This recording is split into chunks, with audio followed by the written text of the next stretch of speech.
at this time of the year? Yes, this type of condition is normal, especially over this time of the year. It is late spring moving over to summer. With El Nino happening, we do experience or expect much more of extreme weather, but below normal rainfall. However, in this instance, everything seems to be matching with the summer patterns of the country. Recapping the top story, relations between the ANC and the EFF is said to be at an all-time low. This follows the governing party's comments that it wants to review its working arrangement with the Red Berets. For SFM News, I am Anne Musa. Here, there, and everywhere. SAFM 106.6 FM in Bloemfontein. The Full Circle with Bridget Masinga, Monday to Friday, 1 to 3 p.m.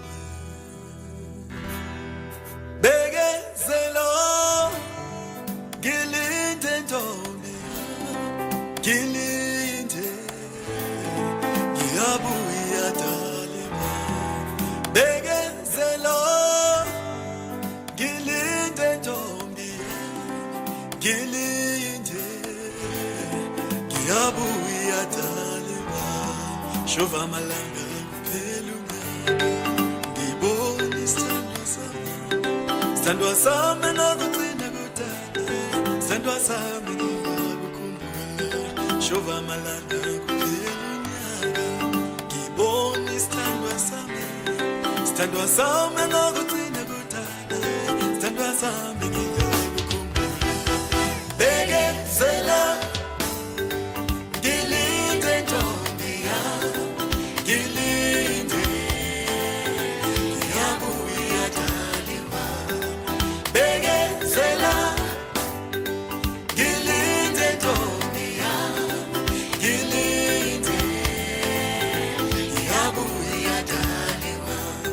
Shova malanga ngibona isithandwa sami nakugcina kudala isithandwa sami ngikukhumbula shova malanga kuphelunyaga ngibona isithandwa sami nakugcina kudala isithandwa sami ngikukhumbula uma ungekhola eduze isikhathi ngathi izinto ngathazenzeki uma ungekhola eduze nami isikhathi ngathasihambe izinto ngathazenzeki shiyawo bekezela ngilinde ntombi yami ngilinde ngiyabuya daliwa bekezela ngilinde ntombi yami ngilinde ngiyabuya daliwa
Zomeza nomntana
love and appreciation for the song is undeniable. Begazela coming through with a song, Begazela.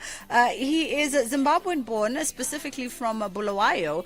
And he came to love music in the early years through his grandparents, who were ministers in the church. And of course, when your grandparents are ministers in the church, oftentimes you are somehow involved. He was part of the choir, played with some of the church musicians.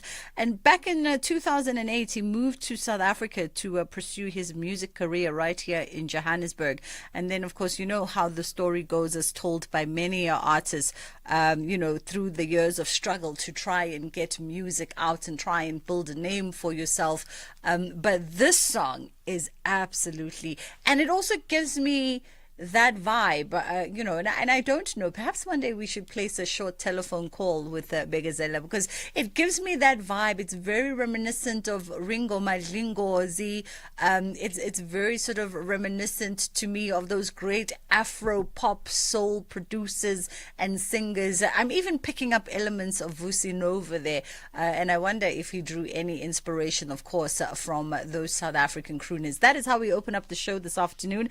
It is the Full Circle with myself, Bridget Masinga, on SAFM, leading the conversation. Lots of that on the agenda today. We've got stages, pages, screens, and more.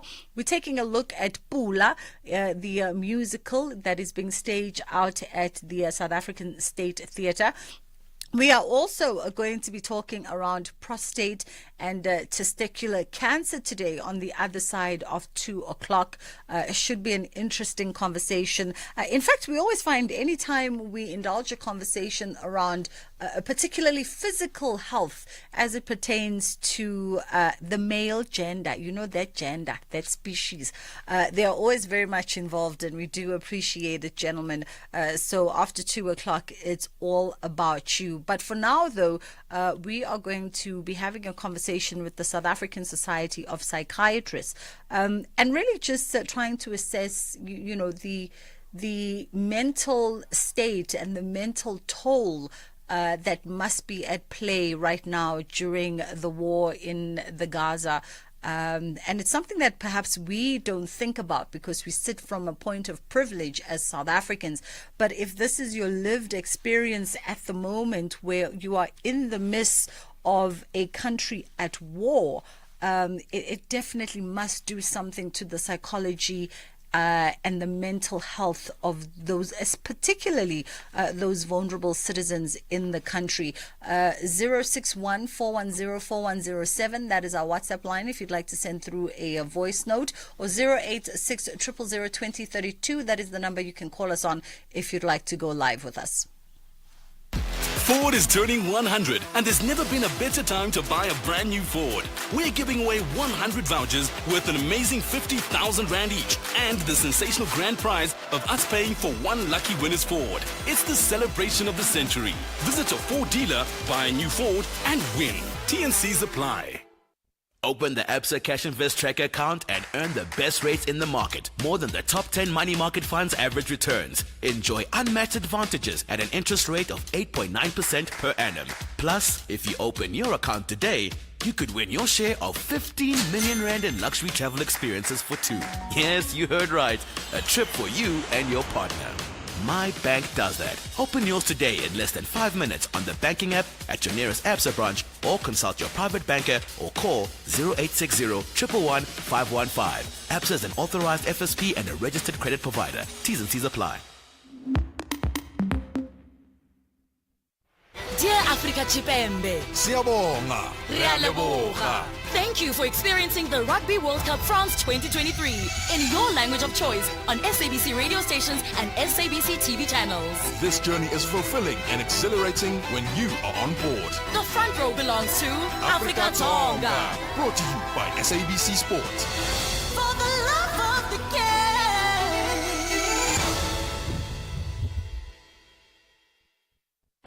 SFM invites you to our inaugural public lecture, delivered by the former Chief Justice, Mogoeng Mogoeng. The theme of the lecture is constitutionalism and upholding the rule of law in South Africa. Has corruption and malfeasance eroded the moral fabric of the democratic dispensation?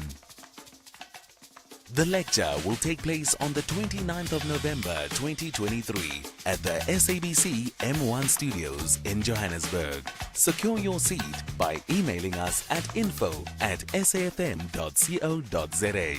SAFM, leading the conversation. Arts, culture, and robust conversations with Bridget Masinga. So here's the question to you this afternoon. As you and I, log onto social media, log onto the respective news channels that we follow, and we see these images of war-torn Palestine and Israel, when we see these images of children in the Gaza having to deal with constant bombardment, displacement, being physically injured, having to deal with seeing that particularly young children and vulnerable women and the aged going through the day-to-day torment of war. The question is, how do you feel when you see these images coming out of the Gaza?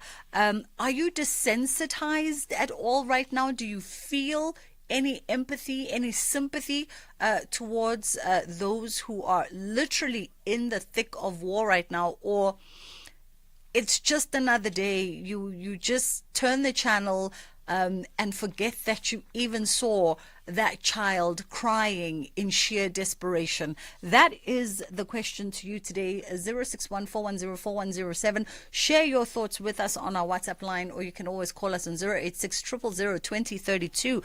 We've got Dr. Sandra Fernandez joining me now, who's a member of the South African Society of Psychiatrists. And of course, the Israel-Hamas war is now entered its 38th day. The Palestinian militant group Hamas attacked Israel on October the 7th, killing around 1,200 people and injuring thousands more, and taking over 200 people as hostages back to Gaza. Israel, of course, retaliated very strongly and declared war on the Gaza.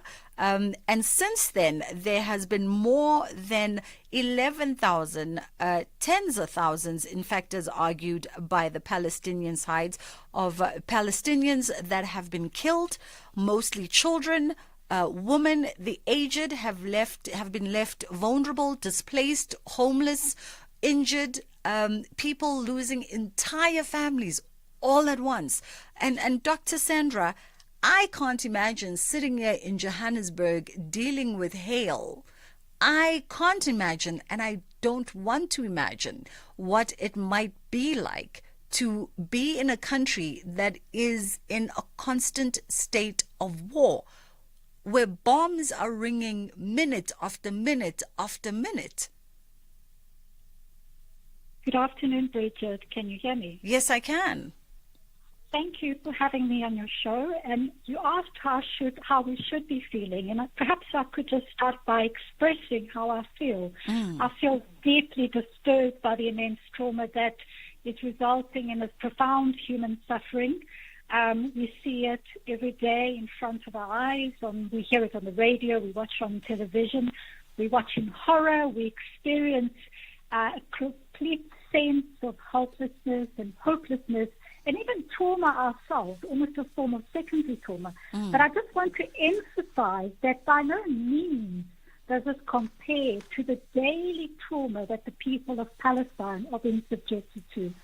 So as a clinician, and as in particular a neuropsychiatrist, that's what I am, I'm very much concerned for the effects of the physical and the mental well-being that the most vulnerable within our communities, which are children, as you rightly mentioned, the elderly, women, pregnant women, that have been, they're the ones that don't have a voice.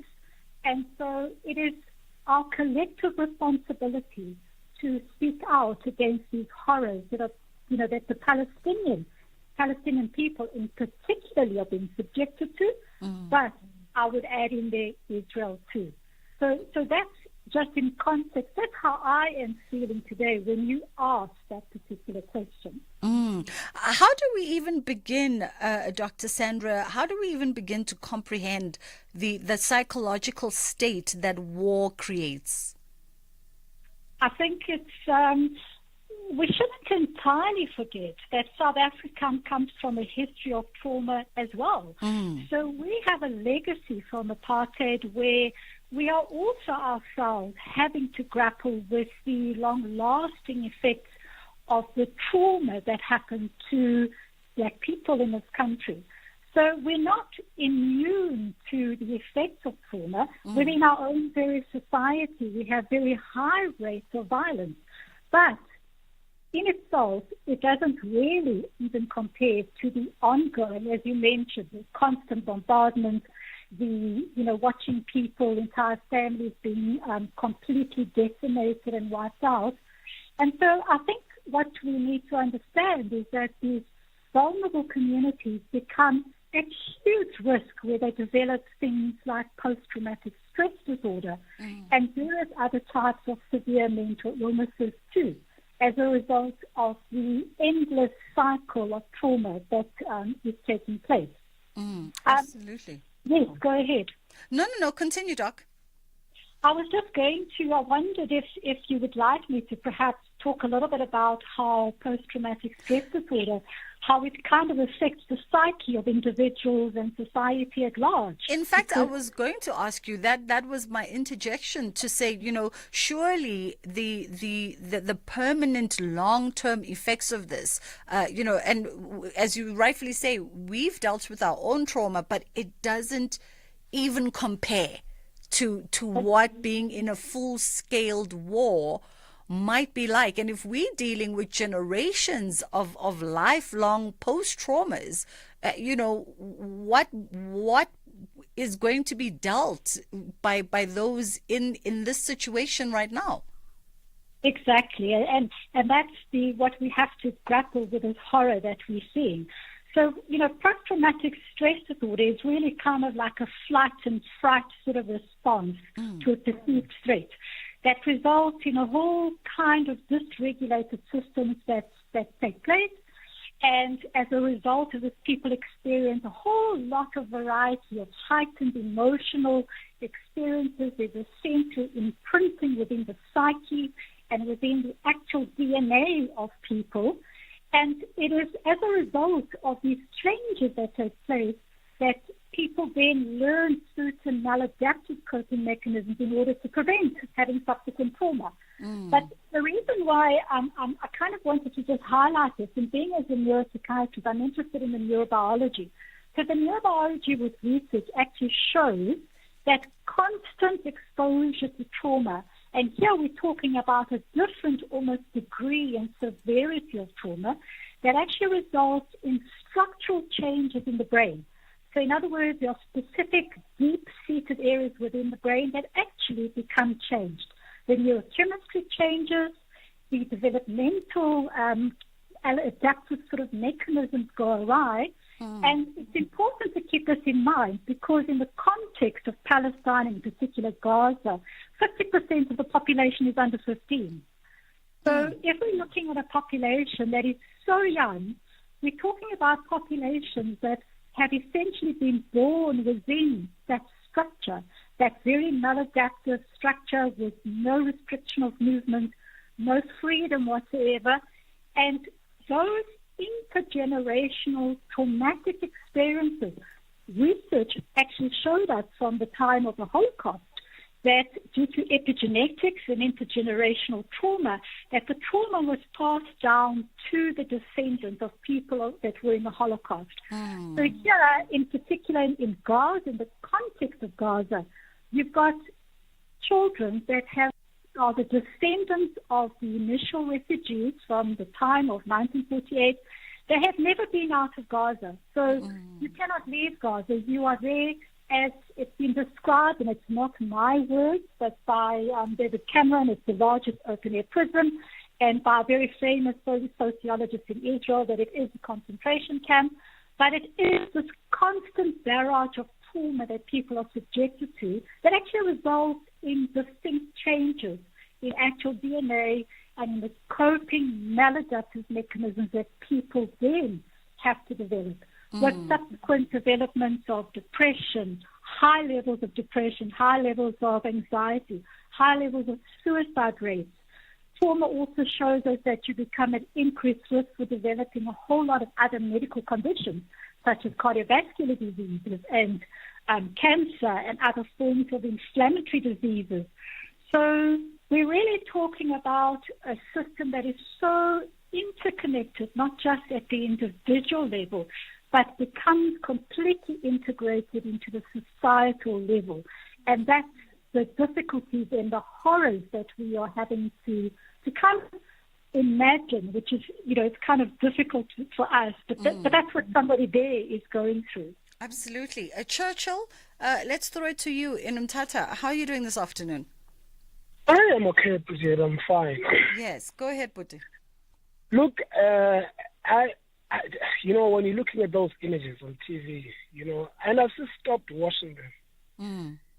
There's no amount of justification that can be submitted by Israel on what they're doing there. And I was arguing with my friend to say, look, even if you're trying to kill a criminal or stop a criminal that is amongst innocent people, you can't be bombing and killing innocent people. You try to find a way of finding that criminal. In this case, they claim Hamas, they're killing Hamas. It can't be. And I've just gone an extra mile to buy myself the scarf, the healthier, to sympathize with the people of Palestine. But that is totally unacceptable. And I can't wait for them to issue a warrant of arrest. That is the ICC for Benjamin Netanyahu, because that is totally unacceptable. It can't be. I hear you. Thank you for the call, Churchill. And I think just for point of clarity from our side in having this conversation, we really are interested in, for us particularly, with Dr. Fernandez, we are really in the South African Society of Psychiatrists. We are interested in hearing from the society, about the mental and psychological traumas that are experienced at this time in the Middle East, and having this conversation. And I think Dr. Sandra would agree with me. We're not having an anti-Semitic conversation. We're having a conversation around psychology and mental health. And some of the things that we should be aware of, that people in this volatile situation, in this war right now, are having to deal with, particularly those in a far more vulnerable situation. And we're talking about children, we're talking about women, we're talking about the aged, people who really are defenseless when a country is in turmoil and they have nowhere to run and nowhere to go. So this for us is not even, because I know that as you're listening, it's a polarizing topic and everyone is going to want to defend their side and their perspective. But maybe just for this few minutes, let's just gather together as humans and just try to empathize with all sides that are feeling the wrath of this war at the moment. The lines are open on 086 000 2032 and 061 410 4107. It's 1:30. Time to catch up with Ann Musa.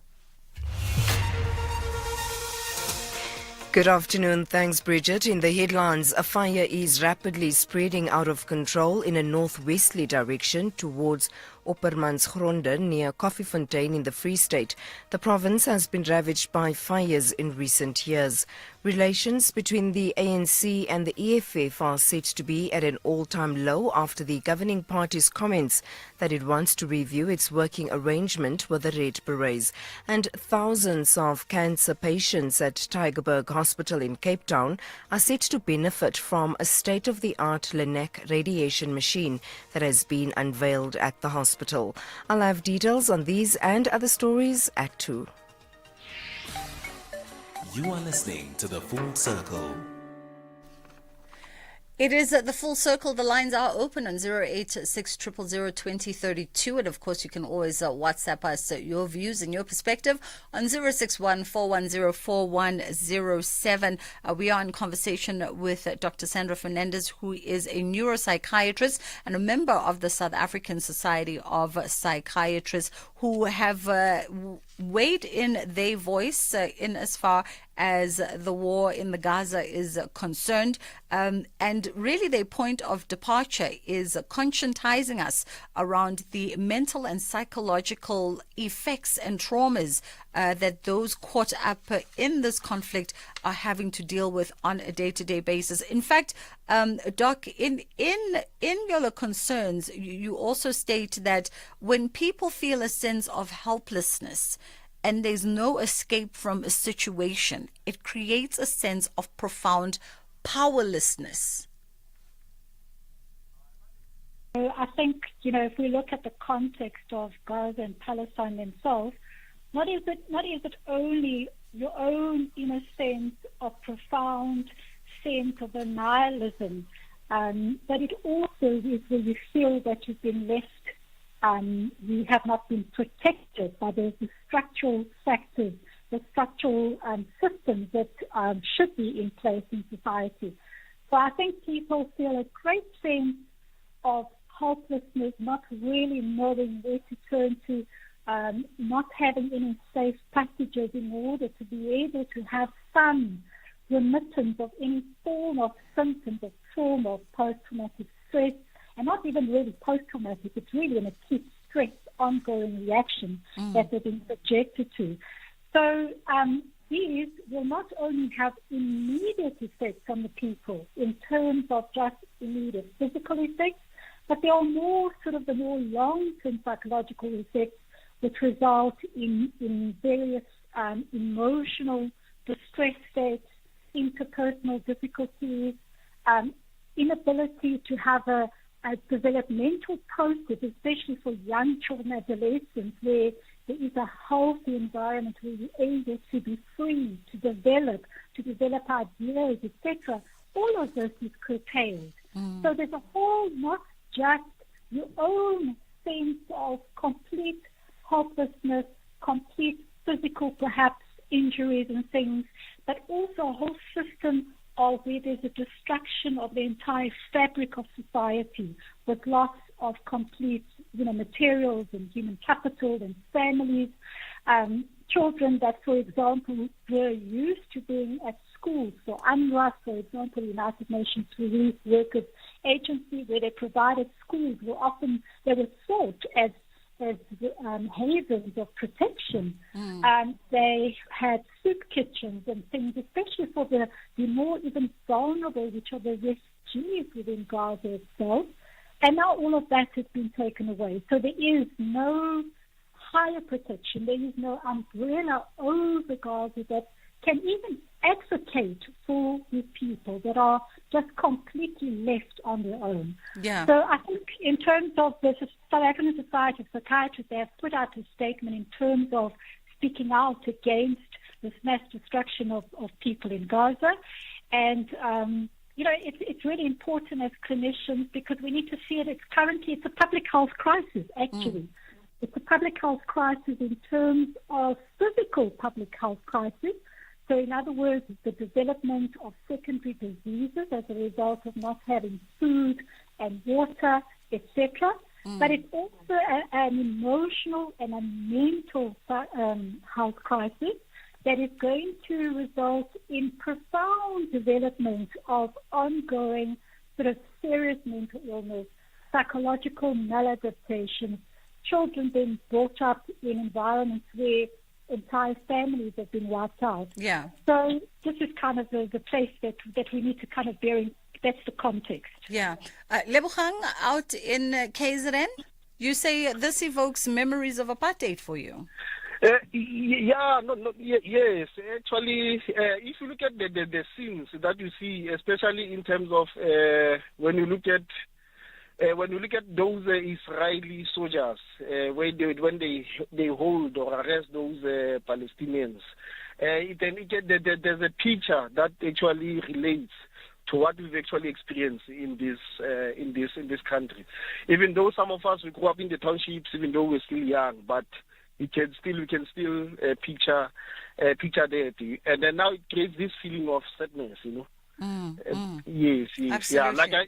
Yes, that's what I wanted to say. That we can actually relate, and this is the reason why some of us mostly will end up, siding more with the Palestinians, even though some are saying we must not take sides, but because of we can see what, when you see that. You're empathetic. Yeah, you're empathetic. Ye- Lebogang, yes. thank you for the call, Puti. Our lines are open if you'd like to weigh in on the conversation, 086 000 2032, or you can find us on WhatsApp on 061 410 We're also on X at Bridget Masinga and at SAFM if you'd like to send us an X on that.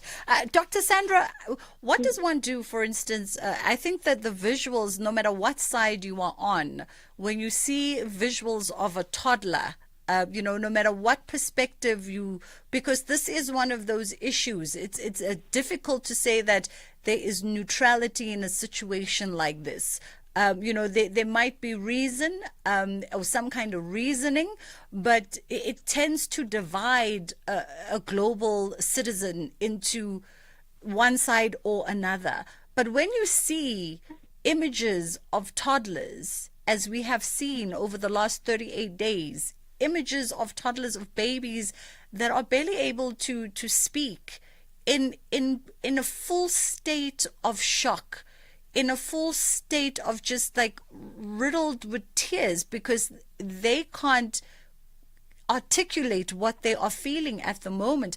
I wonder, with everything that you've said, how does one begin to heal that in the long run?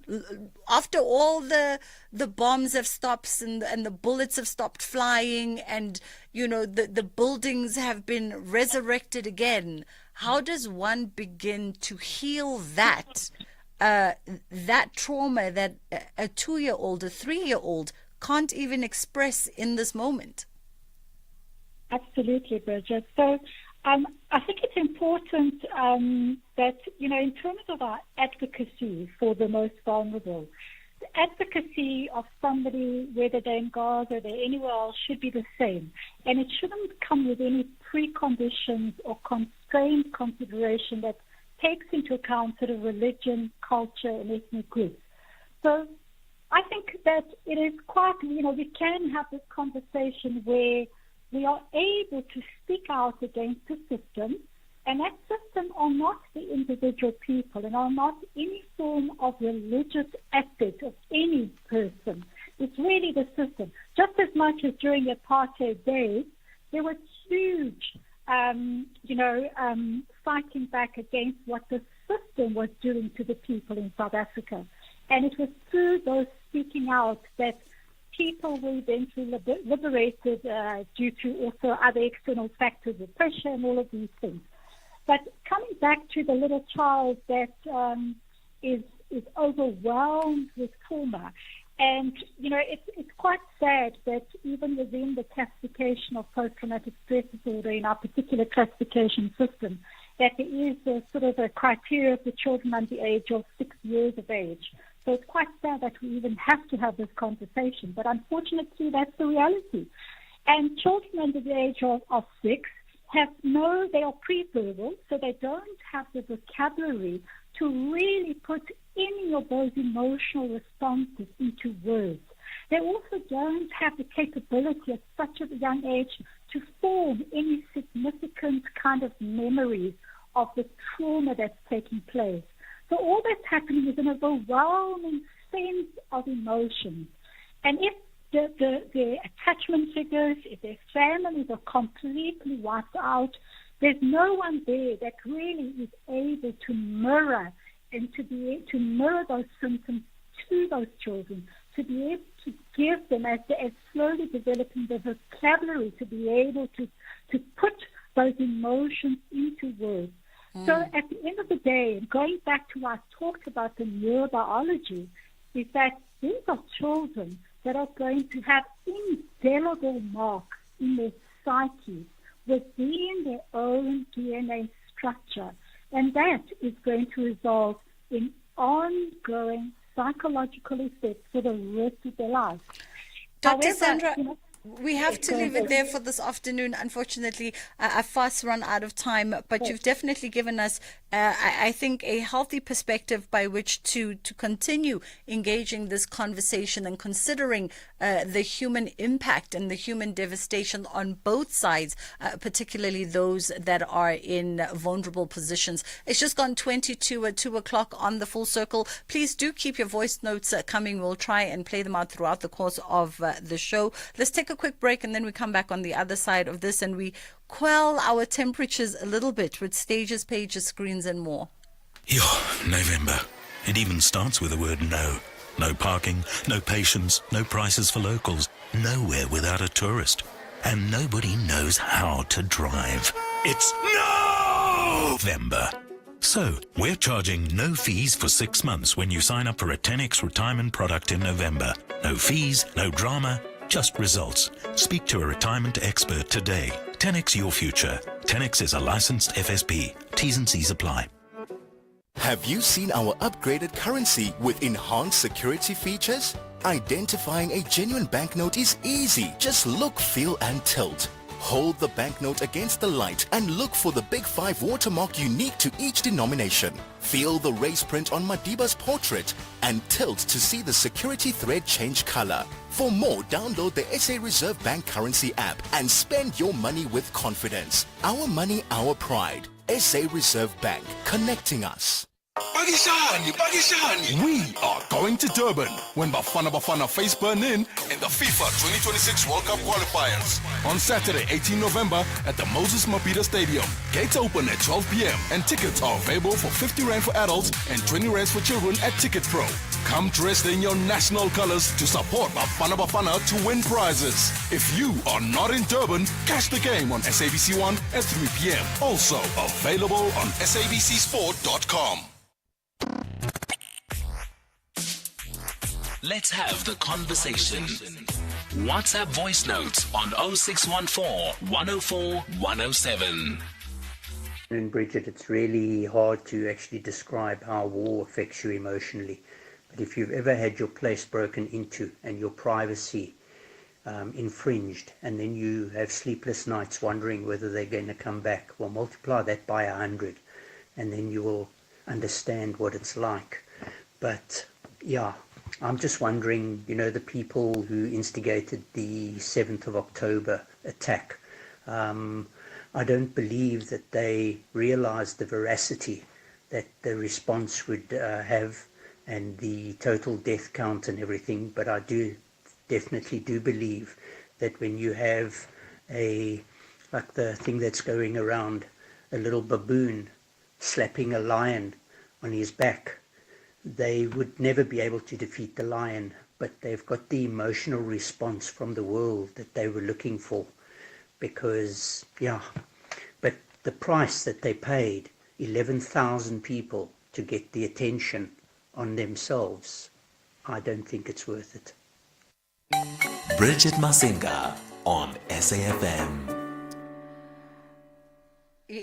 Mark, and I actually living in South Africa and being riddled and overrun by crime, that is one of my biggest nightmares in life.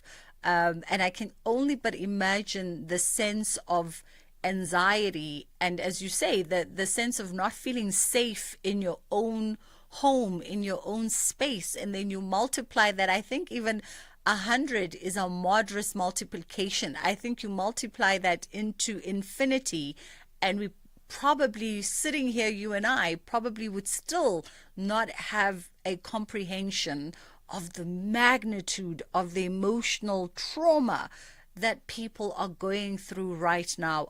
We've got Anonymous on the line. How are you doing, Anonymous? Anonymous is still trying to find their data. But yes, I can only imagine. And to be honest, I don't want to imagine. I don't ever want to know what it feels like to live in a war-torn country or to live in this perpetual state of trauma. You know what I mean? Just dealing with what we deal with in South Africa, we don't want to amplify those feelings by a million.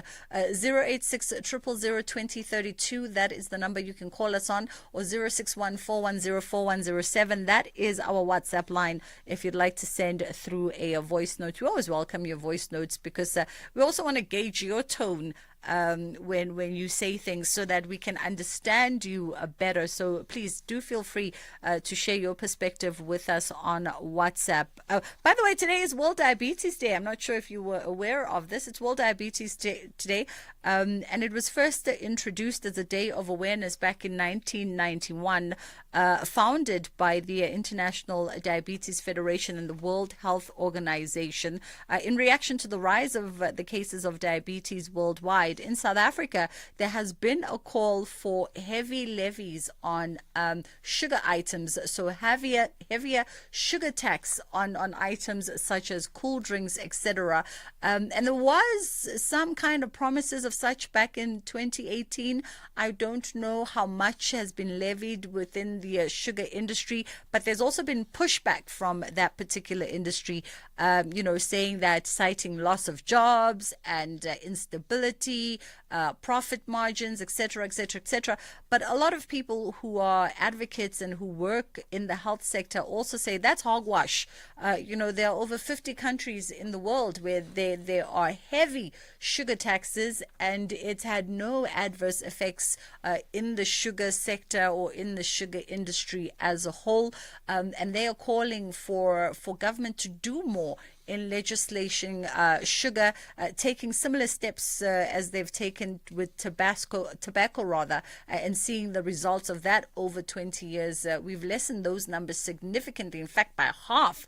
And so that makes for a strong case to have heavier levies on the sugar industry to curb diabetes, with type 2, if I'm not mistaken, being the second biggest killer. The second biggest killer in this country is type 2 diabetes. But we'll have that conversation perhaps next week. Michael in PE, how are you? Michael's? Oh, Michael's just dropped the line on us. Okay, perhaps it was accidental. We'll try and get Michael's back. You've gathered that we're not going into stages, pages, screens, and more right now because our director is unreachable at the moment. So perhaps we'll bank that for a little bit later on. But we do have some WhatsApps from you guys. Let's go to WhatsApp and see what's on your mind. Good afternoon to everyone listening.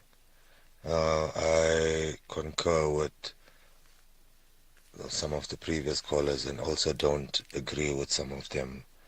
The previous caller that spoke about the pictures of reminding you of apartheid, I've been to Palestine for 10 days and I know that feeling of apartheid. I grew up in it. And in response to the other caller who says 11,000 deaths were not worth it, I think it was.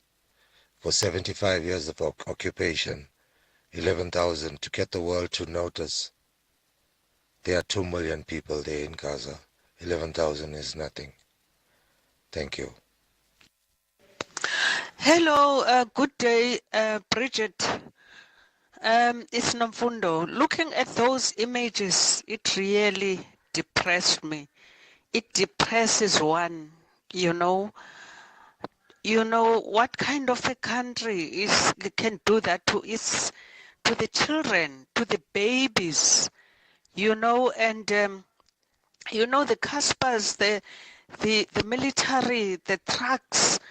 It reminded me of apartheid days, when the then regime used to do that to the townships, to be present and to come, in the middle of the night, and ransack our houses and kill people. It reminded me of that, but it's so very sad. It's very, very sad what Israel is doing to the Palestinian people. It's horrific. It's catastrophe. Thank you. Bye. Our WhatsApp line remains open, 0614104107. You can share your perspective. We were having a conversation about the mental and psychological trauma that those living in a state of war will have to endure in the long term, and the generational effects that will have, particularly for children. Having to grow up in this situation. Feel free to share your perspectives, as we asked, when you see these images, are you empathetic or sympathetic at all to the plight of those who are vulnerable and innocent within this, or are you desensitized to it now? Because we also get bombarded with so much. We deal with so much in our own country. We have so much of our own traumas, I guess, on the continent at large. Perhaps you are just desensitized to it all, and maybe it's a way for you to safeguard. I don't know. Feel free to be in touch. We're going to go into a break and then come back with Kids Corner. It's about a little more than just an X on that ballot paper. It's about self-gov, knowing what I want, where I'm going, and who I want to take with on this journey. To me, it's not just a vote. It's my democracy. I own it. So show up and register for what you stand for. From Giyani to Umlazi, Pitori to Matatiel. Bring your green bar-coded ID, smart card or temporary ID certificate. Stations open from 8 a.m. to 5 p.m. 18 to 19 November 2023. Or register online by going to elections.org.za or call 0800 11 8000. It's your democracy. Own it. Brought to you by the IEC. What's a bank got to do with the price of eggs? In this economy, everything. When inflation keeps rising, costs go up and your sales can come down. Thankfully, there is a bank for any business season. A bank to help you weather every unique business challenge, like whether the price of eggs determines your high season or your low season. Inflation may be here, but so are we. Visit bidvestbank.co.za to learn more. Bidvest Bank, banking built for your business, an authorized FSP and registered credit provider. Dear Africa Chipembe, Siyabonga. Rialeboga. Thank you for experiencing the Rugby World Cup France 2023 in your language of choice on SABC radio stations and SABC TV channels. This journey is fulfilling and exhilarating when you are on board. The front row belongs to Africa Tonga. Brought to you by SABC Sport. For the love of the game.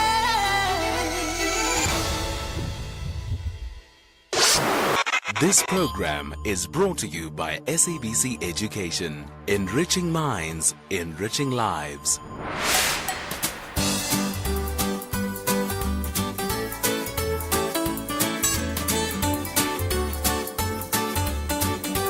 Hi, my name is Antisha Bangut and I'm 12 years old. I understand that the word consent is when you give someone permission to do something. Consent is very important considering that most people don't just like it when other people take their things without asking. I do not like it personally and I just get angry and want to fight the person. No, I usually don't take other people's things without asking. If I do take someone's thing without asking, I will ask for it when I remember. Because some people, you'd end up fighting with the person, arguing with the person for no reason, unlike when you could just avoid a fight with just by asking. Most people don't really have that in them, and I think it really does cause a lot of people to clash, and I feel like that's where most conflicts come from. Thank you. Bye. Good day, everyone. My name is Chloe Asmayana. Today, I'll be talking about the meaning of consent. Consent is permission for something to happen or agreement to do something. Consent is important because you need to ask for permission before doing something. When people take my things without asking, I feel disrespected, and I don't like it. That's why it's very important to ask for things before you use them. I ask people for things before I take them so that I am polite and so that even if their things get lost, it's not my fault or they don't blame me, because I would not like that. Thank you very much for listening. I hope you have a great day further on. Goodbye. Hi, my name is Rami Mzecha. I'm in grade 7 and I am 12 years old. Do you know what the word consent means? It means to have permission to do something, like asking to go to the bathroom at school. It is very important to ask for someone's consent, because if you don't, you could get into a lot of trouble. I sometimes take things without someone's consent, but I always bring them back. And you should do the same. Thank you. Hello everyone, I'm Mushfika Talib. Let's talk about consent. I believe consent is very important in every situation where you have to make a choice with somebody else. Consent is giving permission to someone else to do something that involves you. For example, if someone asks you to borrow your clothes, you can or cannot give consent to them to borrow your clothes, since it is something that belongs to you. If someone had to take or use my things without asking me, first of all, I'd be really annoyed.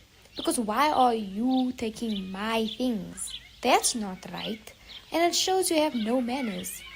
That's why it's important to always ask before doing something and make sure the other person is okay with what you're doing, instead of going against their boundaries and comfort zone. Thank you for listening. Bye. Greetings to you all. My name is Lorraine Moyo. I'm 11 years old and in grade 6. My understanding of the word consent is permission to do something, like your mom gives you permission to have a sleepover. I feel disappointed when someone takes my things without my permission because it means that they are stealing from me. No, I don't take other children's stuff without asking because that will be stealing. I think that stealing is a bad thing because it is not what our parents taught us, and it will have an impact on your future because you may become a thief and end up in jail.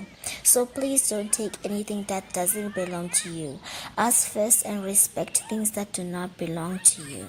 Thank you. Hello everybody, my name is Tulifalo Mwenye. I don't know what the word contest means, and it means permission for something to happen or agreement to do something. Consent is very important because you could do something without someone's permission that can kill you or can kill someone else. I get really upset when someone takes my things without even asking me because it shows disrespect and it doesn't show respect towards me, and I don't really feel happy about that. As I said, I don't like people taking my things, and I also don't like taking other people's things without even asking them. Hello, my name is Patamajit. According to my understanding, consent means permission. Yes, consent is important. I feel disrespected when someone takes my things without speaking to me first. No, I do not take other children's things without speaking to them first.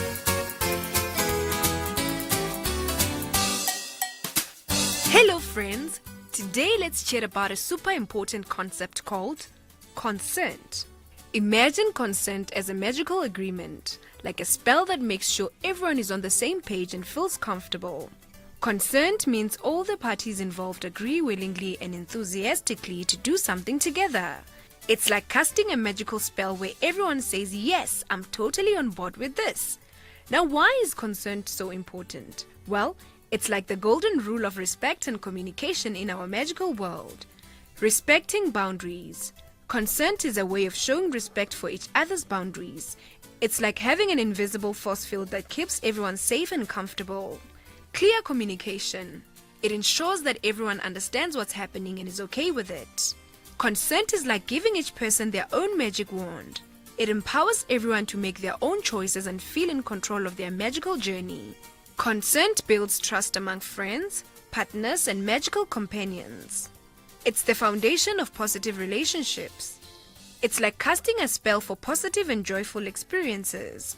It makes our magical interactions delightful and memorable.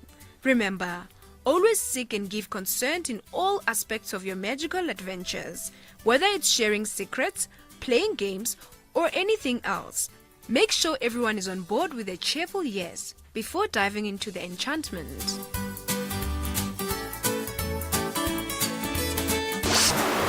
This program was brought to you by SABC Education, enriching minds, enriching lives. Independent and impartial. This is SAFM News. In our top stories, Free State fire rapidly spreading out of control and Westbury residents in fear amid the latest shootout. Good afternoon. A fire is rapidly spreading out of control in a northwesterly direction towards Oppermansgronde near Koffiefontein in the Free State. The province has been ravaged by fires in recent years. The Provincial Wildfire Incident Management Team's incident commander, Savage Breitenbach, says the fire spread rate is extremely fast due to strong winds and very rough terrain. Still burning over a large area, and the local resources and local landowners are battling to contain due to the increased heat and then the wind. The fire line is expanding. There are numerous local landowners that is engaging. The Provincial Disaster Management Task Team has been activated and working on fire teams with operational vehicles are inbound into the area. Relations between the ANC and the EFF are said to be at an all-time low after the governing party's comments that it wants to review its working arrangement with the Red Berets. The ANC is in coalition with the EFF in several hung municipalities across the country. Last week, chaos broke out in the eThekwini Council when the EFF demanded city manager Musambele leave a meeting following allegations that the city failed to spend almost 2 billion rand of a conditional grant allocated to repair infrastructure. EFF Deputy President Floyd Shivambu says they are not desperate to be in coalition with the ANC. As far as we're concerned, there's no alliance between us and the ANC. Then, of course, there's working arrangements in the city of eThekwini, in Mapumulo municipality, in Den Hausa. Possibly there will be in Jozini, in Newcastle. There is some working relationship in Nongoma. There might be some working relationship in Umdoni, in Umzumbe, and other municipalities as well. But there's no formal alliance with the ANC. The ANC can do whatever it wants to do. If they want to get out of whatever was the working relationship, they can go. We are not desperate for any relationship with the ANC. We are existing, by the way, to take them out of power because they've been given 30 years and they've dismally failed to deliver services to our people. Residents of Westbury in the west of Johannesburg say they continue to live in fear amid the latest shootout in the area that claimed the life of a young man. They say crime has gotten out of control and that learners are also not immune to the violence. This parent who wants to remain anonymous says their children are not safe at school and are being threatened. We urge the parents of Westbury, surrounding areas, on a daily basis until our children are done with their exams to meet us in the morning at 10:30. We will then, as mothers, fathers, it does not matter, community members to come with us, stand with us at the school gate, and then we will personally escort our children from here with the help of the police. It is getting out of hand. Thousands of cancer patients at Tygerberg Hospital in Cape Town are set to benefit from a state-of-the-art Linac radiation machine that has been unveiled at the hospital. The equipment is used to deliver high-energy X-rays to a specific region of cancer or tumour. Head of the Western Cape Health Department, Dr. Keith Kluter, says Linac technology will improve the cancer treatment outcomes of some 3,000 new patients each year.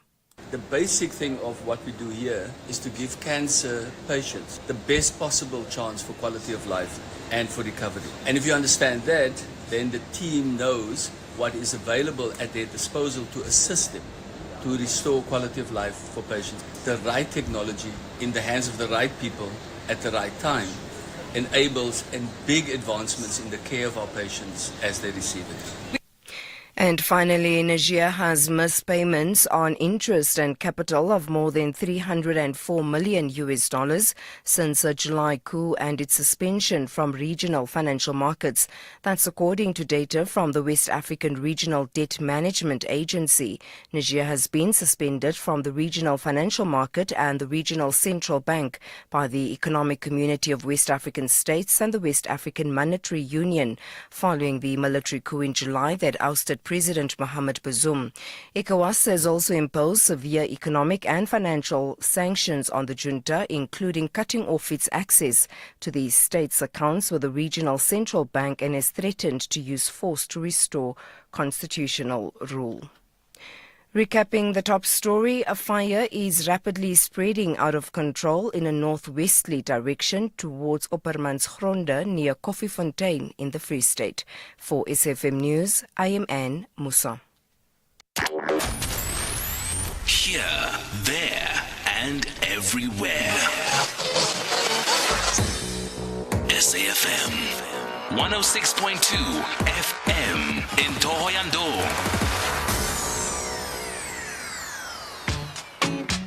The Full Circle with Bridget Masinga, Monday to Friday, 1 to 3 p.m. What we're gonna do now is go back.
We thought we'd take you down memory lane with some nostalgic R&B, taking us back to 1994 when they debuted with Hey Mr. DJ. It is Jeanne, and this was the lead single from that particular album, if I'm not mistaken. Lots of really at some point in the 90s, they just made a lot of our childhoods very happy. Very, very happy indeed. This song was actually produced by another phenomenal group coming up from the 90s, Naughty by Nature, and it samples Looking Up to You. It's a beautiful song, and it's become just one of those genre identifiers. Anyway, it is the second hour of the show, and our lines are open on 0614104107. That is our WhatsApp line. And of course, you can always give us a call on 086 000 2032. As promised, in the second hour of the show, we are going to be looking at testicular cancer. And all things that particularly gentlemen need to be aware of as it comes to prostate and testicular cancer. From what I understand, it is on the rise amongst young men. According to the Men's Foundation, 1 in every 23 men in South Africa will develop prostate cancer in their lifetime, and approximately 5 men will die from prostate cancer daily. And we've got joining us Dr. Devon Moodley, who is a medical oncologist at the Wits Donald Gordon Medical Center. Good afternoon to you, Doc. How are you doing? I am well. How are you guys? We are fantastic. Appreciate you taking the time to be in conversation with us today. Let's get into it. Perhaps let's start at the beginnings.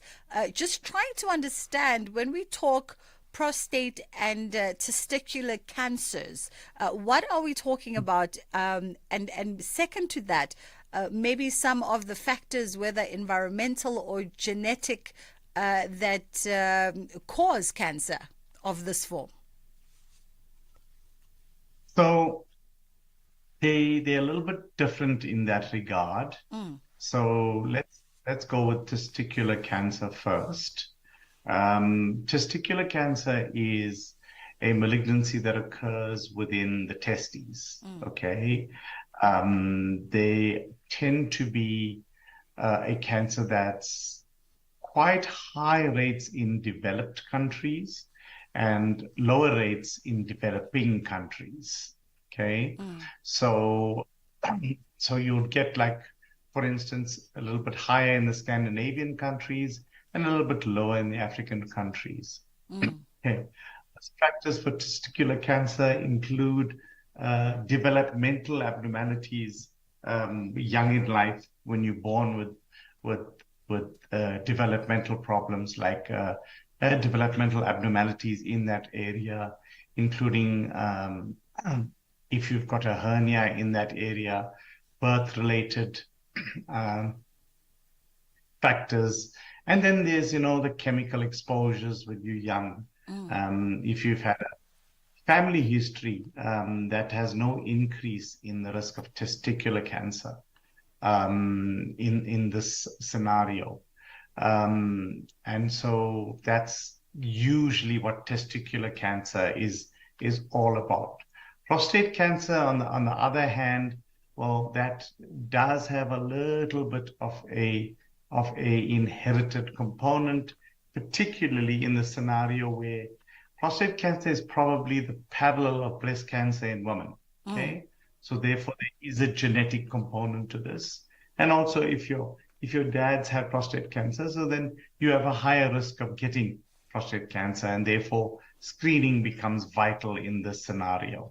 And if we double back, Doc, to what you just said about testicular cancer having higher rates in developed countries and lower rates in developing countries, am I to understand that perhaps the environmental contributors to these rates?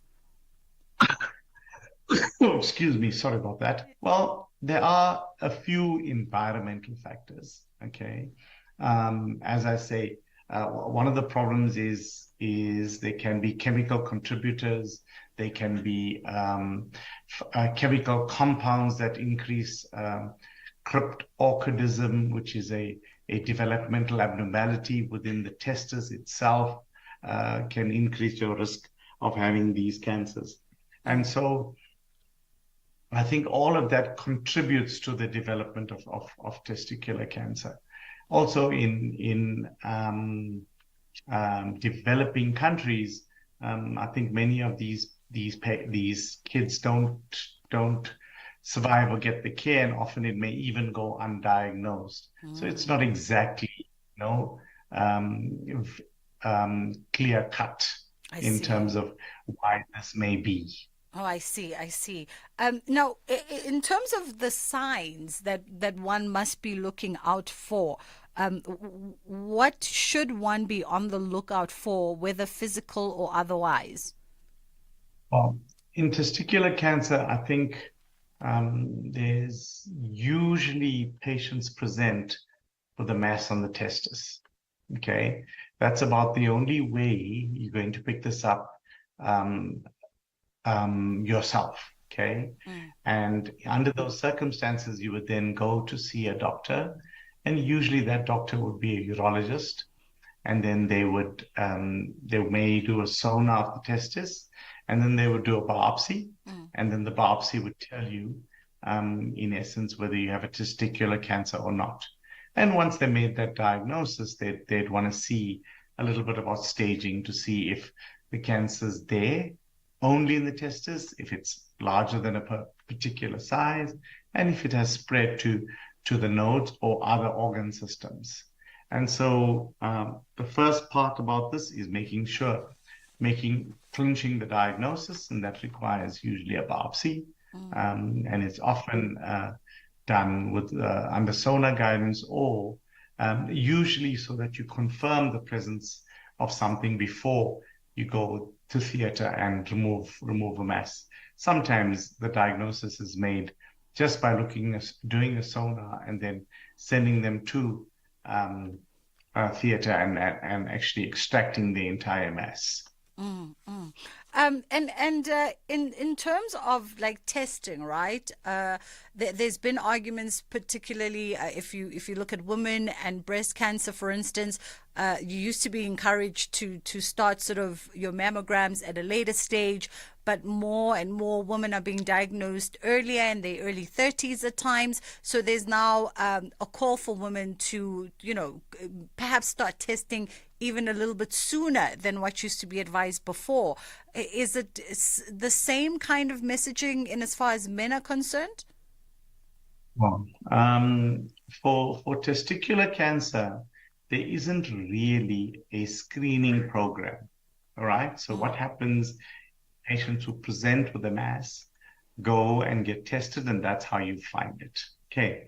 For prostate cancer, there's a different process altogether. So it's prostate cancer tends to be more common in men over the age of 50 than younger.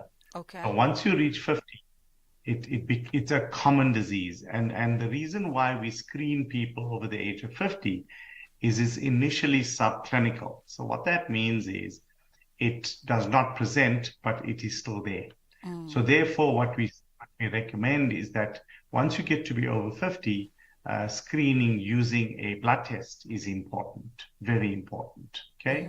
And that's called a prostate-specific antigen test or a PSA test. And this is a simple blood test. And this is one situation where population-based screening is actually quite important in terms of detecting this cancer. So if you find early on that the PSA is elevated, and then they confirm the elevation, then what happens is you're going to have to look at the prostate gland, and then you do a biopsy, and the biopsy will tell you whether there is a prostate cancer there or not. Okay. Of course, if there's a family history, then you're going to start that process in your 40s, right? Particularly if there's a BRCA1 or a BRCA2 gene in the family. And this would be like, say, you have a first-degree relative, a mom, or a sister that's got breast cancer, okay? Then you would start looking in a man at a little bit of an earlier age because there's an inherited component to this disease. I see. Makes absolute sense. And if you catch it, did you say subclinical stage? If you catch it, sorry? That subclinical just means that you have a cancer and there's no signs that you have a cancer. The only sign is perhaps something on a blood test or perhaps something on a scan. I see. And at that, So you don't have problems peeing. You don't have, all those typical signs where you have incomplete emptying when you go to the loo to pee, or you dribble a lot afterwards and stuff like that. You don't have those signs. okay. Difficulty passing you.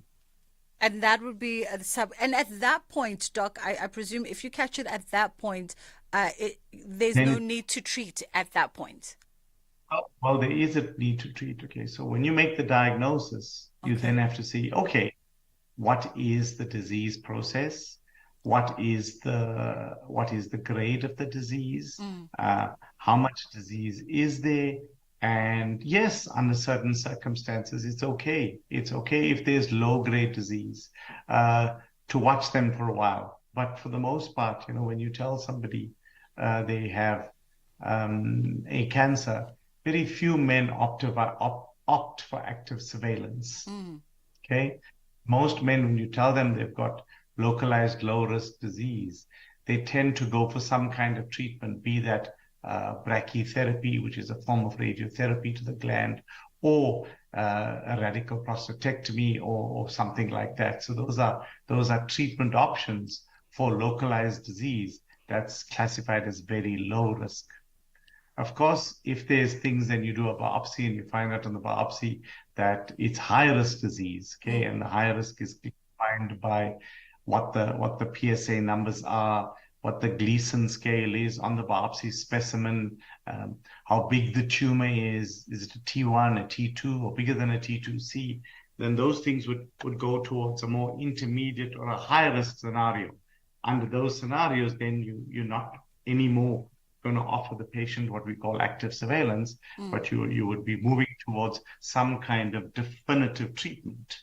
And then your definitive treatment would be either radical radiotherapy, brachytherapy, or a radical prostatectomy option in the first instance. If they were intermediate, you still might be able to offer them active surveillance. In other words, just sit on this because it's going to be a long-term disease.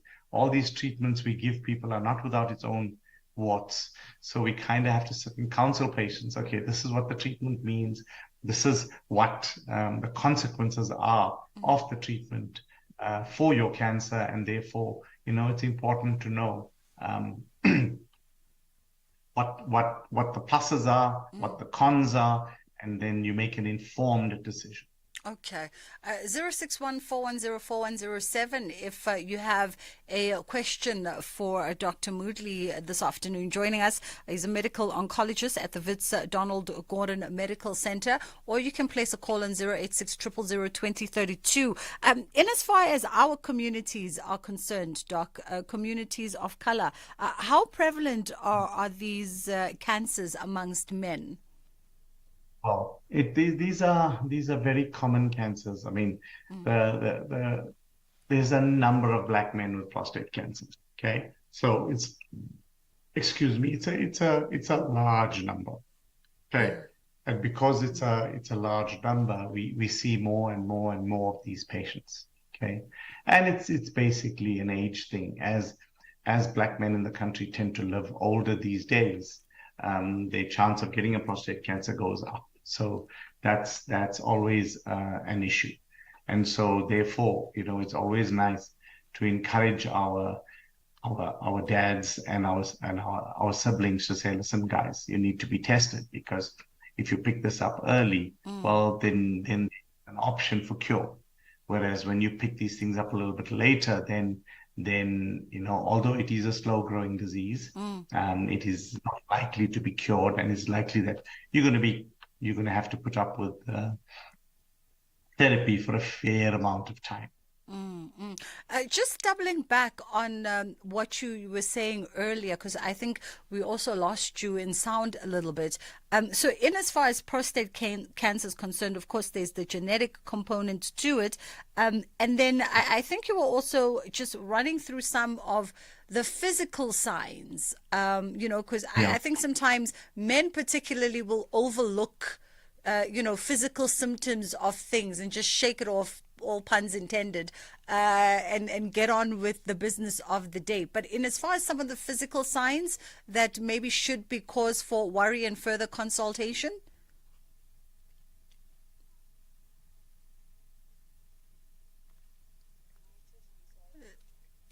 Dr. Moodley? Oh, I think Dr. Moodley is accidentally muted. There you go. Sorry, No, it's okay. It's okay. Muted myself. So one of the problems is with cancers that affect men is that we often ignore things in the hope that they'll go away, especially when there is, how should I say, problems in the nether regions. So, it's quite a difficult thing to go to doctors to complain about. So what normally happens? Well, in essence, the normal thing we get is trouble urinating. Okay, so the force of the blood, the urine stream is less. Okay, so that's one of the first things we notice. The next thing is sometimes we have a situation in men where there might even be blood in the urine, or even there might be semen in the urine. Okay, so that would be other things. So whenever people have problems peeing, okay, or there's ongoing like passing of small bits of urine, even when you think you've completed passing urine, okay, the part of shaking it off afterwards takes much longer than normal. Okay, so all of those things. The other things that can happen with prostate cancer is that prostate cancer can spread to the bone. Because it spreads to the bone, these patients can present with bone pain. Okay, so they may have aches all over the place, depending on where there is spread to the bone. And of course, one of the ways you do pick up that you aren't passing adequate amount of urine is that you have to get up at night often to go and pee, because you don't empty completely. So you go and pee, and then you find you have to go again and pee, and go and again and pee. And every time you pee a little bit. Okay, so you're retaining a lot of urine. And then, of course, the end stage signs are when patients present with unexplained fevers or even weight loss. And that's when the disease is a little bit more advanced, is when things like weight loss and fevers and stuff like that. And then, whatever you've got a process that's quite disseminated. All right. You definitely have given us some symptoms that the doc has run you through, so that you are able to just check yourself, and perhaps if there's room for further. Kawagazi, I see you in the Eastern Cape. I'm coming to you. I'm just looking at the time, and I'm wondering what should we do first. Maybe Kawagazi, let's come to you before we go to the headline news, and then Doc can answer on the other side. Hi, Bridget. Thank you so much. I'm just going to try and be brief. Sure. My question perhaps needs a very succinct background, Dr. Muti. I am a transgender woman who has undergone surgical transition. My granddad passed on due to esophageal cancer. Now I'm trying to find myself or locate myself in terms of susceptibility of getting cancer. What are my chances? I've done surgery, obviously, and I've lessened my testosterone level because I'm living on hormones. What are my chances of getting cancer? Particularly these cancers? Yes, please. Okay. Because my prostate is still there. It was not taken out during my surgery. I see. And your granddad passed because of? Because of, yes. Okay. Kawagazi, please... Oh, there goes my... sorry about that. Kawagazi, please listen on the radio. That was my Siri chiming off on the conversation. I don't know why. Doc, I always put the disclaimer. I'm going to put it as well as we go into the headline news that the professionals that we get to come and impart information with us are purely imparting information, and further consultation, as Kawagazi said, succinct and precise consultation must be with the medical professionals face to face. But sharing information in general, they can perhaps do that. So Kawagazi, if you can listen on the other side of the headline news, and we'll get Dr. Moodley to weigh in. Are you going to news now? Thanks, Bridget. Good afternoon. In the headlines, the South African Rugby Union has referred all inquiries about the break-in at the headquarters in Cape Town to the police. It has not been confirmed if this is where the recently celebrated Webb Ellis Trophy is being housed. A fire is rapidly spreading out of control in a northwesterly direction towards Oppermansgronde near Koffiefontein in the Free State. The province has been ravaged by fires in recent years. And scientists in Iceland have warned that magma or molten rock appears to be moving closer to the surface near a town that has been struck by thousands of earthquakes. I'll have details on these and other stories at 3. Arts, culture, and robust conversations with Bridget Masinga. My apologies for that. My Siri also chiming off here on our conversation for some bizarre reason. We are in conversation with Dr. Devin Moodley. He's a medical oncologist at the Wits Donald Gordon Medical Center. Our lines are open on 086 000 2032 or 0614104107. As per usual, just a reminder that Doc can only disperse information to you. No specific advice for you. He'd have to see you, or someone in the medical fraternity who specializes in such would have to see you on a case-by-case basis to really assess what could be the issue that you are dealing with. But we always just ask our doctors if they can just share some guiding information with us. Dr. Moodley, back to you. You heard our caller earlier, transgender woman, and granddad passed. Yeah, I think this is a very interesting case, and it's something that's often quoted in the literature. You don't see that often, but I expect that we will see this more often as we get older and we see more patients. We will come across transgender folk that have a prostate. As long as you have a prostate, you are at risk of prostate cancer. Okay, so that needs to be remembered. Number two, I think it's important for you to screen like the other men would screen, because they would look for a PSA and then they would need to look. However, the fact that you will be having hormones just to complete the transition in terms of your transgender objective, you may have some effect on the prostate cancer, and therefore to that end, I think it's very important that your urologist checks on your prostate, both biochemically and physically. In other words, by examining it to make sure that there aren't problems that are happening there. Of course, had they removed the prostate, then your risk would have been a little bit less. But given that your prostate was not removed, I think it's something that needs to be followed up, as it would be in anybody if you're over the age of 50.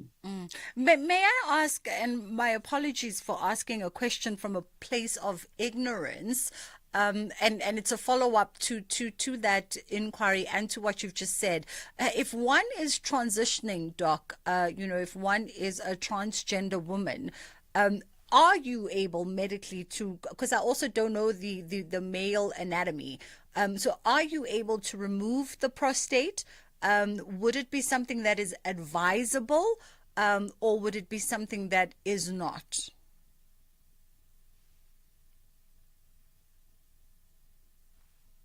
Oh, Dr. Moodley's accidentally muted us. I'm doing this often, eh? Okay. As a rule, we don't tend to remove the prostate in transgender operations. And the reason for that is that there are risks of urinary tract problems, okay? And you may damage the nerves in that area. And if you damage the nerves, you can have problems in that area. So therefore, you will have that risk, okay, of prostate cancer in transgender women. So, it's not always easy to remove the prostate, and removing the prostate can give you problems from a nerve perspective, and therefore it's just something to be aware of. And so we mustn't forget in transgender women that prostate cancer does occur. Okay. We've got another question here. Good day to the good doctor.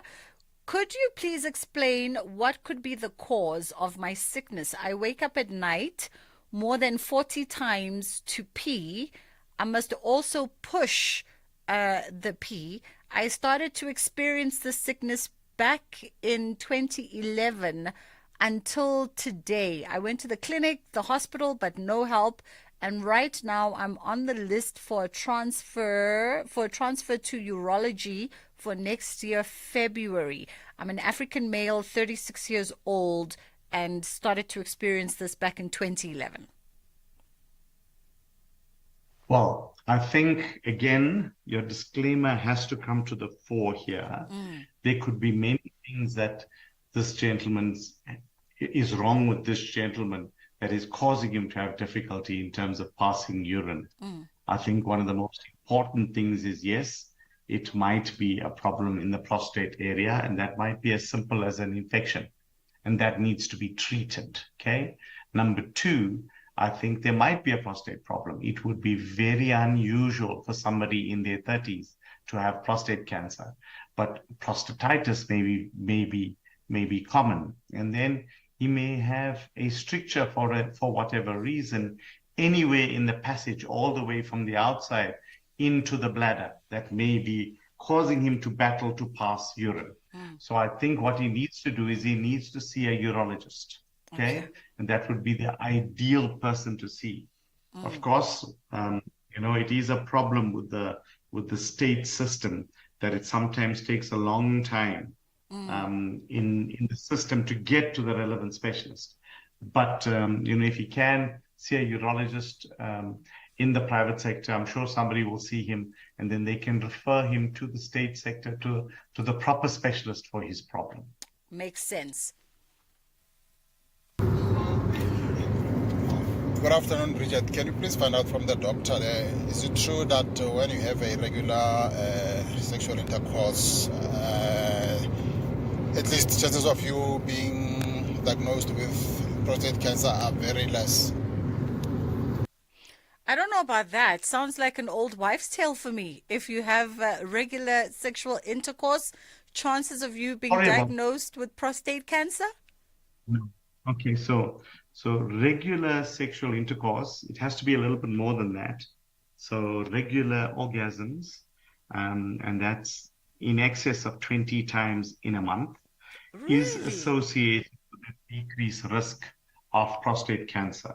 Okay, so that's some data that's been quoted for a long time and is true. Really?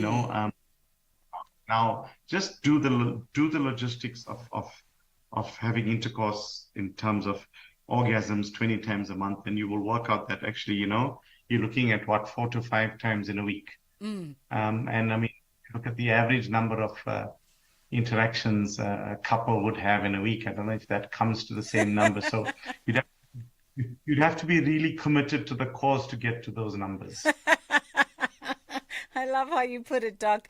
And then we have another question. This year, I am admitted. This year, I think they're trying to say this year, I was admitted to the hospital emergency 3 times for urine and feces stopped completely. And this is from Devon Moodley. Any indication, I guess Devon wants to know from you, Doc? Okay, so look, that can happen, and sometimes the causes for those things can be neurological and or urological and or something that could be emanating from the gut. So I think this needs to be investigated, and it can even be a psychological problem that's giving rise to this, because if he's been admitted and it all goes away, you have to find out how did it all go away, what caused it to go away, what did they treat for it to get better. So I think, yes, he'll need to see a doctor. He'll have to have a proper history taken for this problem, and then he'll need a proper examination and some tests before they can tell him why he's having this particular problem. I see. Just one last one as we wrap it up for you this afternoon, Doc. Hello, Bridget. Can you please quickly ask the doctor? I'm asking this on behalf of my husband. he has been experiencing frequent toilet, or restroom visitation, like as in a form of passing a pee. Like he goes more than 10 times at night, and as a result of that, it impacts on his productivity during the day.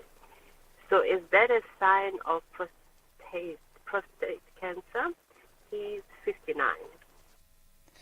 Okay, so at 69, when somebody gets up 10 times a night to go and pee, if he's not on medication for that to happen, so at 69, it would not be uncommon for him to have some degree of heart failure.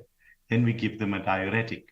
Sometimes patients take a diuretic at night. When they take a diuretic at night, this is what happens. They spend the whole night on the loo peeing.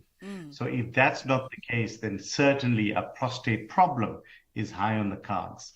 It may not necessarily be a cancer. It can even be a prostate inflammation for an infective reason. And I think it's very important that he sees a urologist and gets this looked at. Yeah. Dr. Moodley, we appreciate the time with you this afternoon, and thank you so much for imparting advice. That was Dr. Devin Moodley, a medical oncologist at the Wits Donald Gordon Medical Center. Given you a lot to be on the lookout for in as far as prostate cancer is concerned. And if you've got areas of further concern, a consultation with your medical professional might be a good idea. It's just gone 22. Let's take a quick break.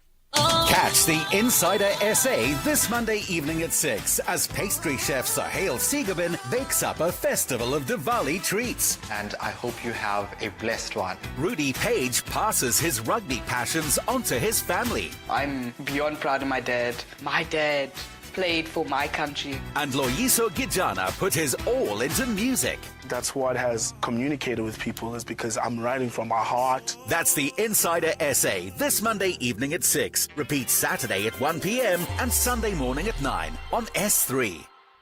It's about a little more than just an X on that ballot paper. It's about South-Gov knowing what I want, where I'm going, and who I want to take with on this journey. To me, it's not just a vote. It's my democracy. I own it. So show up and register for what you stand for. From Giyani to Umlazi, Pitori to Matatiel. Bring your green bar-coded ID, smart card or temporary ID certificate. Stations open from 8 a.m. to 5 p.m. 18 to 19 November 2023. Or register online by going to elections.org.za or call 0800 11 8000. It's your democracy. Own it.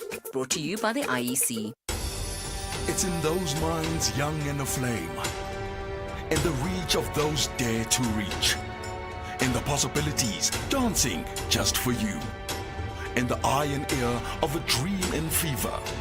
Yes, it's in hope, hope in light pulled near and sent afar.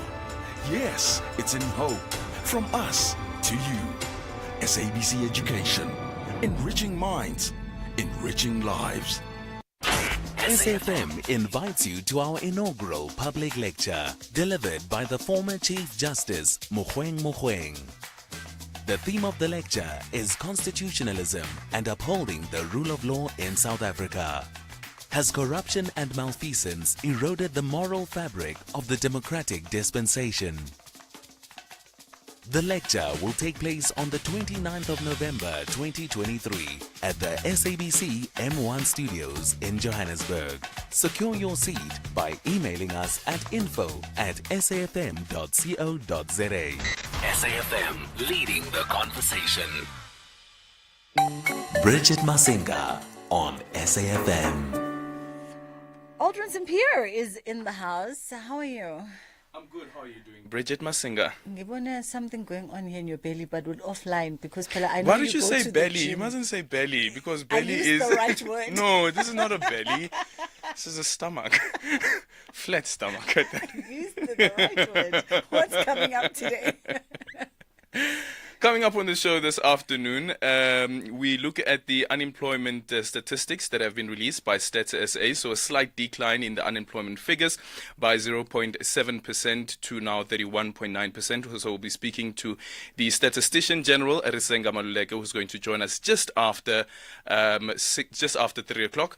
And then also on the show this afternoon, David Cameron, the former Prime Minister, of the UK has now been appointed Secretary of International Affairs, which is an interesting move, of course, considering that he was once the Prime Minister. Right. And It's now you kinda come. like a I wonder though, demotion. actually, I don't know, because you're not doing anything, right? And you still have the institutional memory. Is there any president that you think you'd want to see come back in a ministerial they position? are fine just, sending open letters and opinions and things.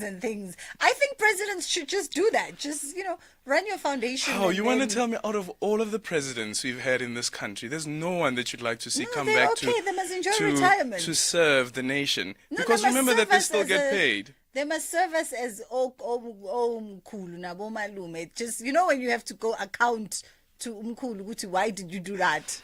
Well, I need to ask our listeners. Maybe they've got a different view. Maybe there are presidents that they would love to see come back and serve in cabinet.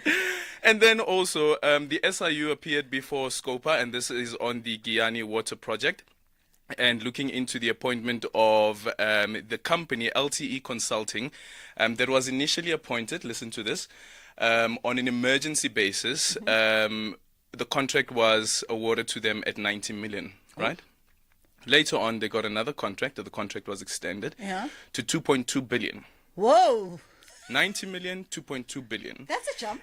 Didn't even go through supply chain management processes as they should via the Constitution says so. Wait, what was the initial term for 90 million? It was actually a couple of months. It was a couple of months. I think the appointment was in it was in 20 August. No, it was in 2014 in August. Okay. And then they were supposed to have been done by September Of 2014. of 2014. Yeah. Okay. So Well, then the 2 contract months worth got of work. So then the contract got extended. Yeah. Now they got additional work as well. Yeah. Which then gave them the contract of 2.2 billion. The 2.2 billion. But listen to the amount that was then later paid in total for the same project, 4.1 billion. Whew, no wonder you wanted the dramatics. 4.1 billion. And The firm doesn't have a license to be doing the work that it's said to be doing. They were appointed irregularly, and now the SIU has also found that there's a corrupt relationship between the firm as well as people in the Department of Water and Sanitation, and also looking at the Limpopo water entity as well. So that's one of the stories that we're focusing on this afternoon. For me, when I looked at it, it was like, it's this again. But then I was like, Aish, but if people can steal from funerals like a Nelson Mandela funeral and steal from COVID-19 fund, what really shocks us? But, I mean, what an escalation. Yeah.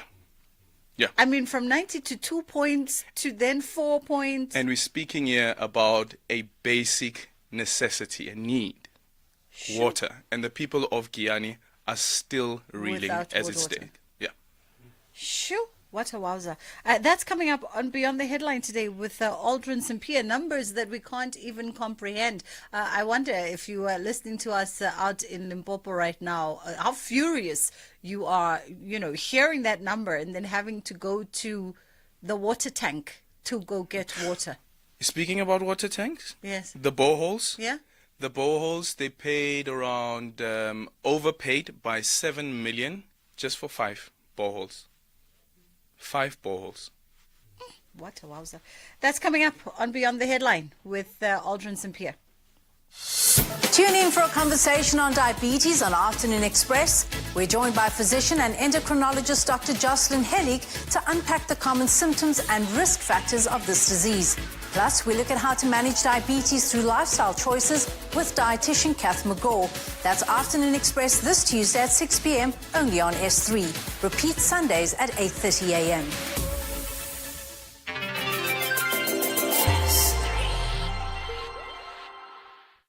When business challenges rise, so do we. Because hey, kuningi. Luckily, Bidvest Bank is a bank built out of business. So, customizable services come naturally. And once we get to know you, your ambitions, and the seasons of your business, we can tailor the efficiencies and solutions that help turn your income into the outcome your business needs. Visit bidvestbank.co.za to learn more. Bidvest Bank, banking built for your business. An authorized FSP and registered credit provider. Pakishani. We are going to Durban when Bafana face Benin in the FIFA 2026 World Cup qualifiers. On Saturday, 18 November at the Moses Mabhida Stadium. Gates open at 12 p.m. and tickets are available for 50 Rand for adults and 20 Rand for children at Ticket Pro. Come dressed in your national colors to support Bafana to win prizes. If you are not in Durban, catch the game on SABC 1 at 3 p.m. Also available on sabcsport.com. You are listening to The Full Circle. All right, as we wrap it up after those shocking figures, we are looking at democratizing wealth creation in SA through property investment. And we've got with us a fabulous entrepreneur here. He knows all things that we don't know about money. Founder and chief executive of Invest Rand. Okay. Creating generational wealth is not an easy thing, Ezra. Ezra Rasete is joining me in studio. How are you doing? I'm right in yourself, Bridget. I'm fantastic. It's not an easy thing. No, it's not. It's not. You're correct about that. It's something that's very, very difficult. That's why we created our platform. It's basically because there's three things missing. There's knowledge that's missing. And then after you find the knowledge, there's opportunities. It's okay, so now I have this knowledge. Where am I going to implement it? And then the most important thing after that is also getting the right people in place, like mentors or people who know much better about the subject matter. And then after that, then you definitely need to get the right structure in place. So the structure is actually what creates a lot of generational wealth for many, many people. And that's why we've seen some families or some wealth staying in many, many families for a very long time. And we wonder why. It's because they have the right structures in place. Knowledge, opportunity, and structure. Yes, definitely. And let's put mentorship there as well. Mentorship there as well. All right. I feel like I've got half a point for at least one of those. Knowledge. The rest. So you guys at InvestRand, tell me a little bit about you. Yeah, definitely. So investment is a marketplace that connects property investors to investment opportunities, right? One thing we realize is that there's knowledge out there. We live in a knowledge information era. You can find all the knowledge you need about property investing. There's seminars, there's different areas you can find that. But after you find that knowledge, how do you implement it? And looking at some of the constraints we have, time, people are busy at work, you have family, you have all of those things. How do you implement that? And that's exactly why we created a marketplace that can make it easier for people who have the knowledge to go find opportunities to invest in property. So when you talk about opportunities, it could be opportunities that are cash flow positive or they give you a profit in a short time, or it could be opportunity that can give you profit in the long term as well. So that's exactly what we created. So you just log in on our account, on our platform. It's a free account, find opportunities, put in an offer, and then you take it from there. And then one thing that we don't also leave you there is we're not only leaving you when finding opportunity, because it's so exciting to buy a property. Yeah. And then you know what happens? As soon as it transfers, then you get a headache because you don't know how to operate and trade it like a business. So we also make sure that you have the team of experts there. You have all the service providers you need. Maybe you want to do rezoning, maybe you want to do renovations, whatever you want to do. Maybe estate planning as well, where the structure is coming in. Then you can also be able to find it on our platform. So we just created a platform that streamlines these opportunities with service providers, and also we give you the expertise to be able to use that and build yourself like wealth through property investing. God is speaking to me in mysterious ways through the show. So this is not, InvestRand is not where we go to go buy my residential property. No. This is where we go for investment opportunity. 100%. We have a lot of beautiful platforms out there for buying your personal homes. So we definitely just realized that there's a problem of people who are looking for opportunities to actually make money and build wealth. Okay. So is it an easy platform? Because you make it sound easy. Is it an easy platform to navigate? You've aggregated all the information for us. Yes, definitely. So one of the things that is making it easier is because the first thing is, of course, you have to create an account, but you'll also be able to find your financial breakdown of each opportunity. You'll see the pictures, of course, but you'll also find out what is my buying costs, what am I going to pay attorneys? Do I need to do any renovations? So the platform will tell you all of that stuff. The property definitely need any renovations or is actually fixed already. And then the other part is, now let's talk about your monthly management. What's my income statement look like? Let's say my income is coming in. What am I going to spend my money on? So then you're going to have all the expenses that are in place as well. And one of the most important things as an investor, you have to put in provisions. Like for right now, we have high inflation, we have municipal rates going up, etc. One needs to think to say, okay, do I have a buffer for those things? So that's exactly what our platform does as well. You can see your cash flow, return on investment, etc. And at the same time, you can also see your entire portfolio after you invest as well, and be able to access service providers in the same platform too. So it's that easy to use. I mean, it makes absolute sense from what I'm gathering from you. And I think very important to this conversation also is we don't disseminate this information amongst ourselves as black people. Of course. Right? Of course. And other races do it, but we Yes. don't give the cheat sheet. Yes, of course, of course. And I think that's something that we realized, because when we started the platform, the problem was simple. I wanted to do this for my family and friends. When I started investing in property, I then realized that, you know what? My family and friends started hearing me speaking about it a lot. They wanted to figure out how do they do it. Because I got inspired by Robert Kiyosaki's book, I'm not sure if you read the Rich Dad Poor Dad. That actually what got inspired me to do this. And then I went to try to teach them and say, okay, this is the Robert Kiyosaki book that I read. You guys can use this book. You can do your own thing. And it never worked, Information alone is not enough. A lot of people have information, but information alone without the proper application is not enough. And then now the struggle is, how do you apply this thing? So that's exactly what created Investment is, okay, let's just make sure that it's easy to apply, to streamline this entire thing.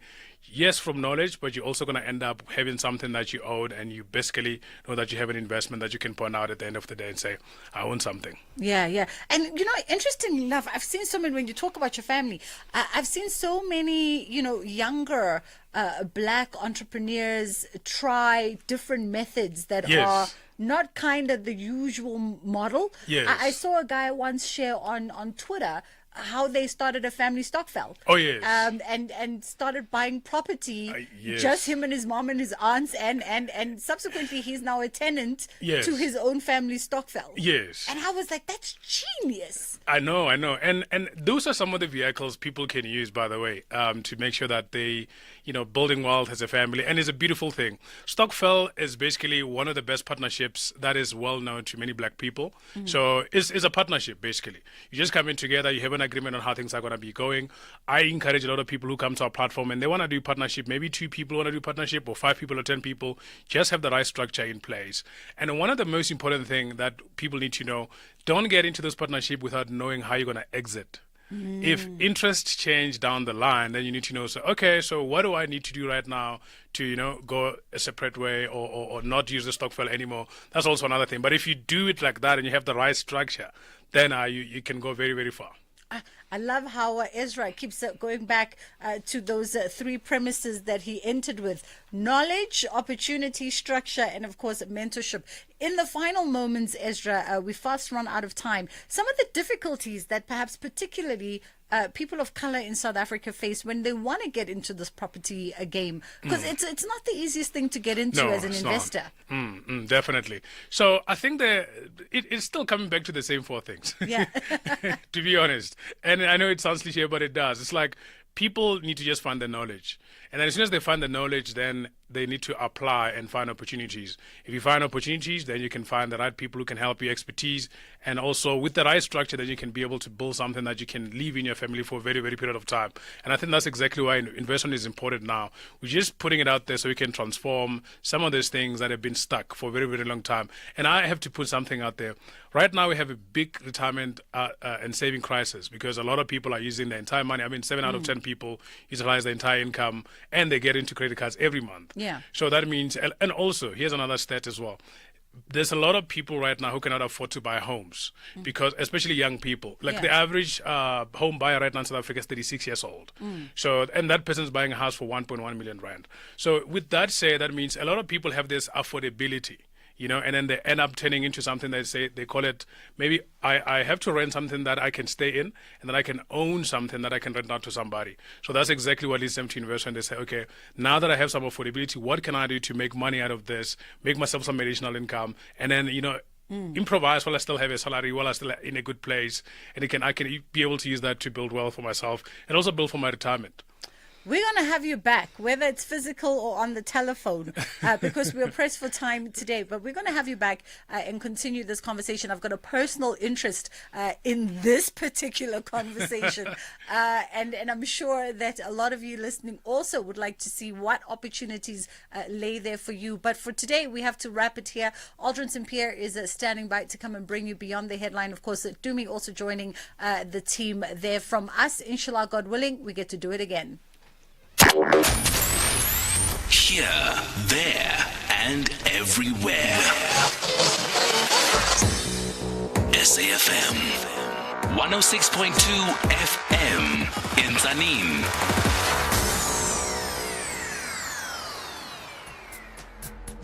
If you're active on social media and love SAFM, we hope you'll take a moment to like or follow our SAFM